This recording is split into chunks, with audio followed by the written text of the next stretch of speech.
Hello everyone. So this is probably not going to be a lock picking video, but it is going to be about lock picking. And what I mean by that is I've got one of a K1's lock right here, and this last pin I was just looking at it trying to figure out what it would take to set that pin. And this is my SS Dev deep hook, and it's not deep enough. If you look, you can only operate off this wording right here. The wording is so strong you can't go bottom of the keyway. So you don't have this room to lever, all right? You've only got this little small channel right here. And if you place your pick up in that right there, and keep in mind you can't go down the bottom either, so it's gonna like fit that channel. If that pick doesn't reach that highest pin back there without bumping into this to set it, you're going to overset that one and you will never get that lock open. So some of the challenges that Mr. Bill Bacardi's bidding is like that also on his, but it's extreme. It's like high, low, high, low, high, low, so you have to do that on each one. And on the close ones, you might be able to get by with, kind of like twisting and levering. But when you get further back there, you basically got to get that guy lifted up. I mean, that's the only way. And if your pick is too short, you're basically going to overset. When you set that one, you're going to overset. Now, maybe you'll be able to recover by backing off tension a little bit as you're turning and get lucky if that's the last one to set. But anyways, I was just mainly starting this video or saying this video to talk about lockpicker's slump. You don't, or funk or whatever you want to call it. You don't hear people talk about it a whole lot. People usually put up their most successful videos and their best times, and it's understandable, I mean, if you developed a skill or ability, you want to show off your best foot. But I guarantee you, there's going to be times when everyone that's picked a lock before is going to run into a lock that they just can't get, that they should be able to get, and it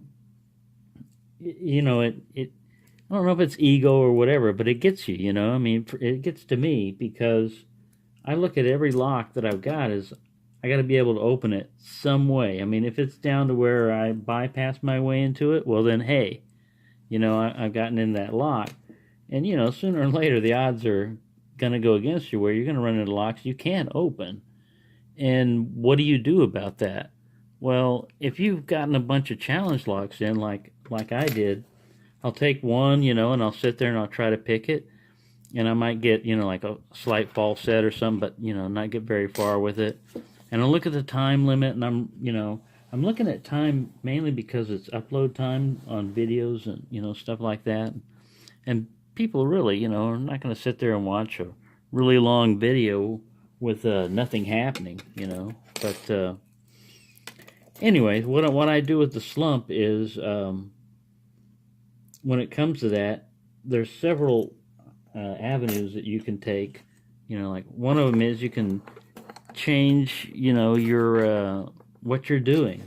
I mean, like if you still want to mess around with locks, maybe go into doing challenge locks, for a little bit, or even just not even messing with locks at all and going off and doing something else, to keep yourself entertained. Because the main purpose behind this for me is fun. At one point, it was kind of like a job and everything, and it took some of the fun out of it, because it was like I wasn't getting paid to do it, but I was expected to do it type of thing, And anyways, so that's basically what I'm trying to say on this one. I'm like I said, I'm not gonna really pick a lock, show off a lock. Like here's this nice little Yale that Mr. Bill Bacardi sent me that I messed around with a little bit, hadn't been able to get into either. But yeah, I keep a little naughty bucket over there, and some of the things like this best lock, it came to me locked, and I opened it up to operating. I have not been able to get this puppy to open up to control, and I picked it open like dozens of times, and every time operating. And before, when I had other SFICs, I could pick them to control only and not operating. So, yeah, you don't always get what you want, you know, but the whole thing behind it is to have fun. And if it gets to where it's not being fun, I guess that's why some people, you know, stop picking locks and stuff. To me, I just look at it as like a temporary slump or something, you know. I mean, and skill level too, you know. I mean, if you're using too much tension or you don't have the right kind of picks and stuff, then you're never going to get into those locks, and something's going to have to change. But you can go to easier locks. But to me, here's the analogy I was thinking about on an easier lock. It's like a kid, you know, when you got a light switch. At first, this is fun and really, you know, you can be thrilled for hours. I mean, the child in me still, you know, I can get fascinated with lights and stuff. But after a while, after you know what it does, it becomes simple. And that's the way some of the really, like, too easy comfort locks, like Master Lock number 3 or something like that, it's like a light switch, you know? I mean, yeah, what was the challenge of that? And what was the fun in it, too? I mean, yeah, it opened, it's still fun, but you want something more challenging. So, of course, you're going to be testing your limits. You're going to be running into things that, you know, maybe it's pick height and stuff like that. Maybe it's skill level, you know, like you haven't figured out that, yeah, you can overcome this by wiggling it or a kinetic attack or something. But they don't explain about the overset on this guy. But anyways, I'll figure it out sooner or later, or admit defeat, you know, if I have to. But I haven't given up. I'm going to keep on picking, basically. And I'm trying to have fun, you know, I'm trying to enjoy myself.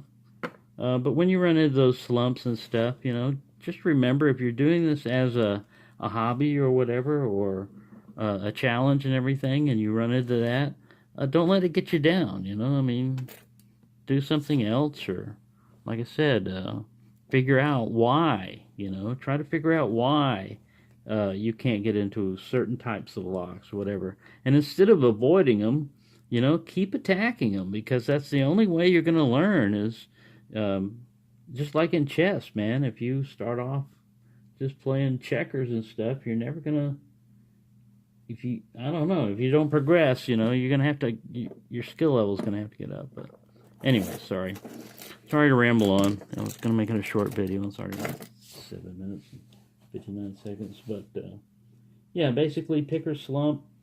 That's how I overcome it. You know, it's just kind of like remind yourself in your head, hey, you know, you're not getting paid to do this. You know, it's not a job. So what's the urgency, you know, to be able to, and then again, you know, if you get to the highest skill level where you can, like lockpicking lore, you just go in there and like pin number 1, you know what to do with it, and you just walk down the stack, and by the time you come back to like at most like the 3rd time you've got it open, what's the fun in that? You know, it's like flipping a light switch. It's like, oh, here's another challenging lock. You know, I'm not saying he's being smug or anything like that. I really like his challenge. He's got kind of like, that's the kind of skill level I'd like to aspire to, you know. But if you do, the trade-off is that nothing is a challenge anymore. You know, I mean, so I don't want to get that good, I guess is what I'm saying. So, anyways, so thank you for watching this rambling on stand-up, kitty. Sorry, my cat fell over. I'm allowed this kind of a cat in my apartment. So, a pet cat right there. Thank you for watching, and have fun picking.